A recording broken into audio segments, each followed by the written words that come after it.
Hello दोस्तों, मैं दीपेंद्र शुक्ला आप सभी का स्वागत करता हूं एक बार फिर आपके अपने चैनल श्री स्टडीज पर। जैसा कि अभी हम टेंस की सीरीज के बारे में अध्ययन कर रहे हैं और टेंस की सीरीज ग्रामर का एक बहुत महत्वपूर्ण पार्ट होता है। इसी सीरीज में आगे बढ़ते हुए आज हम अध्ययन करेंगे पास्ट परफेक्ट टेंस का। ठीक है दोस्तों, तो जैसा कि पास्ट परफेक्ट हमें नाम से ही स्पष्ट हो रहा है कि past means the event that has been done, और second thing perfect. Perfect means completion की गारंटी कि एक ऐसा इवेंट जो कि कंप्लीट हो चुका है, उस कार्य को कंप्लीट कर लिया गया है। कब? पास्ट में, भूतकाल में पहले ही कंप्लीट कर लिया गया है। जिस समय की हम बात कर रहे हैं उस समय उसे कंप्लीट कर लिया गया है, पूर्ण कर लिया गया है। तो इस प्रकार के इवेंट्स, इस प्रकार के सेंटेंसेस को हम पास्ट परफेक्ट टेंस में इन्वॉल्व करते हैं। क्लियर है? अब बात करते हैं इसके आइडेंटिफिकेशन या पहचान की। तो सबसे पहले मैं एक सेंटेंस बोलकर दिखाता हूं जो पास्ट परफेक्ट टेंस का है कि मैं अपने एक फ्रेंड के घर गया और उस फ्रेंड के घर जब मैं पहुंचा तब वो नहा चुका था।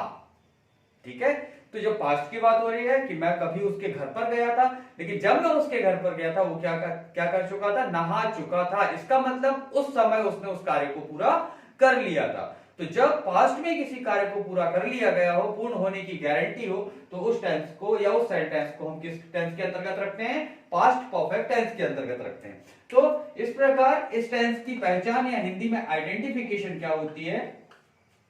चुका था, चुकी थी, चुके थे, एटसेट्रा। क्लियर है? या इसी को ही कभी हमारी सामान्य हिंदी में चला गया था, चला गई थी, खा लिया था, पी लिया था, पढ़ लिया था, ये सामान्य हम बोलते हैं। तो इन वाक्यों को भी पास्ट परफेक्ट टेंस के अंतर्गत रखा जाता है। तो जैसे अंत में यदि आएगा या था, ये थी, ये थे, इस प्रकार के यदि सेंटेंस आते हैं तो उन सारे सेंटेंसेस को हम किस टेंस के अंतर्गत रखते हैं? पास्ट परफेक्ट टेंस के अंतर्गत रखते हैं। अब बात करते हैं इसके स्ट्रक्चर की। तो ये स्ट्रक्चर सिमिलर होगा प्रेजेंट परफेक्ट टेंस के स्ट्रक्चर के। जैसे प्रेजेंट परफेक्ट टेंस का स्ट्रक्चर था सब्जेक्ट प्लस हमारे पास थी हैज और हैव, तो पास्ट टेंस में आ जाएगी हैड। ठीक है, फिर चूंकि वर्ब का थर्ड फॉर्म परफेक्ट टेंस में हमेशा वर्ब के थर्ड फॉर्म को ही यूज किया जाता है, तो यहां पर हम वर्ब के थर्ड फॉर्म को यूज कर लेंगे। तो अब हमारा स्ट्रक्चर हो गया subject plus had plus third form of the verb plus object. Clear है दोस्तों? तो ये हमारा अफर्मेटिव स्ट्रक्चर बन जाएगा। यदि इसी स्ट्रक्चर को हमें नेगेटिव में कन्वर्ट करना हो तो नेगेटिव स्ट्रक्चर के लिए क्या करते हैं? हम हमारी हेल्पिंग वर्ब के बाद नॉट लगा देते हैं। तो नेगेटिव स्ट्रक्चर जो बनेगा वो इस प्रकार से हो जाएगा कि subject plus had plus not plus verb का third form plus object. Clear है? इसके बाद बात करते हैं इंटेरोगेटिव की। इंटेरोगेटिव सेंटेंस मींस प्रश्न पूछना। अब यदि हमें इंग्लिश में किसी भी सेंटेंस को इंटेरोगेटिव में कन्वर्ट करना हो तो that sentence will start with helping verb. It mean वह सेंटेंस किससे स्टार्ट होगा? Helping verb. हेल्पिंग वर्ब हमारी क्या है भाई? हैड है। तो अब हमारा इंटेरोगेटिव सेंटेंस किससे स्टार्ट हो जाएगा? हैड से। तो had plus subject plus third form of the verb plus object. Clear? और यदि इंटेरोगेटिव है तो वहां पर लास्ट में क्वेश्चन मार्क कंपल्सरीली आएगा। साथ ही साथ इंटेरोगेटिव नेगेटिव, ये भी हमारा हेल्पिंग वर्ब से स्टार्ट होगा, बट इसका सेंस कैसा रहेगा? नेगेटिव। तो इसे हम किससे बनाएंगे? नेगेटिव स्ट्रक्चर की हेल्प से बनाएंगे। तो हमारा क्या बन जाएगा भाई स्ट्रक्चर कि had plus subject plus not plus third form of the verb plus object. Last में इसके भी क्वेश्चन मार्क आएगा।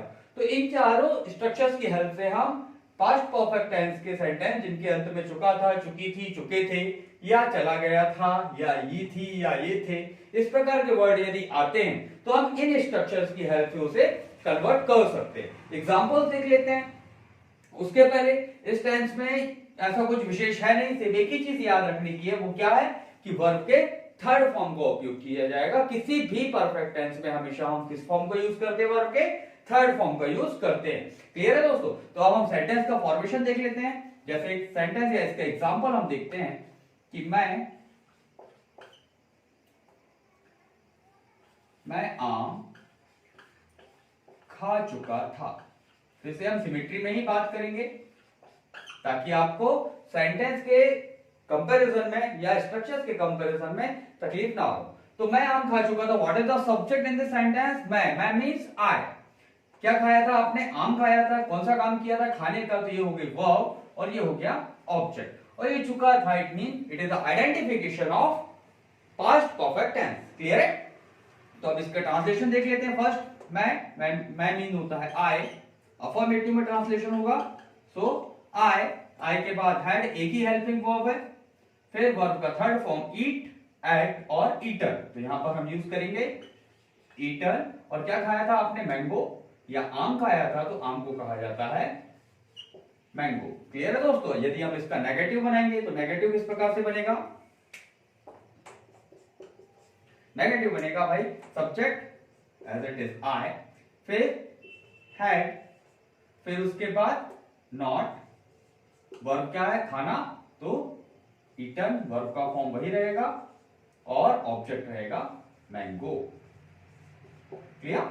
अब इसके बाद इंटरोगेटिव की यदि बात की जाए तो इट विल स्टार्ट विद क्या, या इसका इंटरोगेटिव बनेगा क्या मैं आम खा चुका था। तो क्या मैं आम खा चुका था, इसका कैसा बनेगा? हेल्पिंग वर्ब से स्टार्ट होगा। तो हेल्पिंग वर्ब का क्या रहेगी भाई? हैड, इसी से स्टार्ट हो जाएगा। हैड का फर्स्ट लेटर कैपिटल, फिर सब्जेक्ट क्या था हमारा? आई या मैं, तो हैड आई। फिर third form of the verb, third form of the verb means eater, और ऑब्जेक्ट क्या था हमारा? मैंगो। क्लियर?